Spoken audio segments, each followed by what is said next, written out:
Hypersonic engine की शुरुआत के साथ अंतरिक्ष यान तेजी से आगे बढ़ता है और एक पल में ब्रह्मांड में गायब हो जाता है। सुपरलुमिनल गति आसपास के तारों को चमकदार पथों में बदल देती है। एक अशांत दौर के बाद अंतरिक्ष यान 75 प्रकाश वर्ष दूर एक अज्ञात तारा क्षेत्र में पहुंचा। ये भी पृथ्वी के लिए उम्मीदों से भरी है। अंतरिक्ष यान की पूंछ पर सुपर दूरबीन खोली, फिर कैप्चर किए गए प्रकाश को एक छवि में परिवर्तित किया जाता है। स्क्रीन पर पृथ्वी को 2108 में दिखाया गया है। ग्रह की सतह बंजर है, जीवन का कोई संकेत नहीं। ऐसा प्रतीत होता है कि 100 वर्ष से भी अधिक समय पहले परमाणु हथियारों के कारण पृथ्वी एक मृत तारे में बदल गई है। यह सतह अब मानव निवास के लिए उपयुक्त नहीं है। बचे हुए मनुष्य केवल नया घर खोजने के लिए सभी दिशाओं में उड़ सकते हैं। हालांकि 2183 तक अभी तक कोई रहने योग्य ग्रह नहीं मिला है। ये भी अंतरिक्ष में जन्मा एक इंसान है। मेरे माता पिता की मृत्यु के बाद से वह ब्रह्मांड में अकेला भटक रहा है। मानव निवास के लिए उपयुक्त ग्रहों की खोज जारी रखें, लेकिन वास्तविकता ने उसे बेहद हताश कर दिया। अपने माता पिता द्वारा छोड़े गए पृथ्वी के रेखाचित्र को देखते हुए ये भी गहरी सोच में पड़ गई।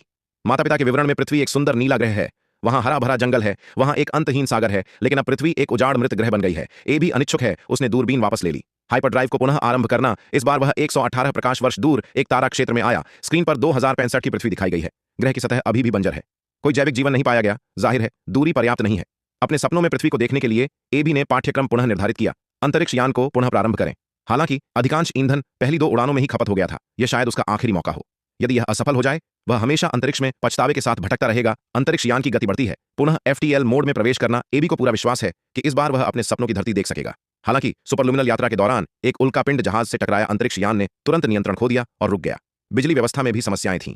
एबी ने तुरंत बैकअप पावर सप्लाई सक्रिय कर दी। अंतरिक्ष यान का व्यापक निरीक्षण करना। यद्यपि अंतरिक्ष यान का मुख्य भाग गंभीर रूप से क्षतिग्रस्त नहीं हुआ, लेकिन स्मार्ट सिस्टम ने उन्हें गति परिवर्तन योजना की याद दिला दी। मिशन को तुरंत समाप्त किया जाना चाहिए, लेकिन हम पहले से ही लक्ष्य तारा क्षेत्र के बहुत करीब हैं। एबी हार नहीं मानना चाहती। यदि आप हाइपरड्राइव को पुनः प्रारंभ करते हैं, हो सकता है कि वापस लौटने के लिए पर्याप्त ईंधन न हो। अनिच्छुक एबी ने अवलोकन कक्ष खोला। दूरबीन धीरे धीरे ऊपर उठती है। नीचे की ओर एक पारदर्शी कांच का आवरण दिखाई देता है। वह उस पृथ्वी को अपनी आंखों से देखना चाहता था जिसने उसे परेशान कर रखा था। एबी ने दूर से चमकते तारों वाले आकाश को देखा। इसकी तुलना पृथ्वी के मुड़े हुए रेखाचित्र से करें। पृथ्वी का अभी भी कोई सुराग नहीं। एबी बेहद निराश है, लेकिन मेरे दिल में धरती के प्रति जुनून है। उसे फिर से अपना मन बनाने दो। आपको उस नीले ग्रह पर एक नजर अवश्य डालनी चाहिए, जो कभी इसलिए उसने स्केच को एक तरफ रख दिया। पाठ्यक्रम निर्धारित करें।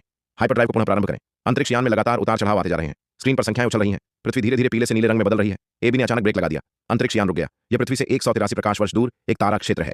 आप 2001 में पृथ्वी को देख सकते हैं। इस समय पृथ्वी पर मनुष्य तारों भरे आकाश की ओर देख रहे हैं। विशाल ब्रह्मांड की लालसा। अब मनुष्य हर दिन मृत ब्रह्मांड में भटकते हुए अब उस पृथ्वी को देखना एक विलासिता है जो कभी थी। स्क्रीन पर नीली धरती को देखते हुए एबी को तब पता चला पृथ्वी कभी इतनी सुंदर हुआ करती थी। उसे समझ में नहीं आता कि मनुष्य इसकी कदर क्यों नहीं करते। जिस ग्रह पर वे रहते हैं इसे डेथ स्टार में बदल दिया। अब मनुष्य केवल इस अंधकार में ब्रह्मांड में ही भटक सकता है, जब तक मैं अकेला न मर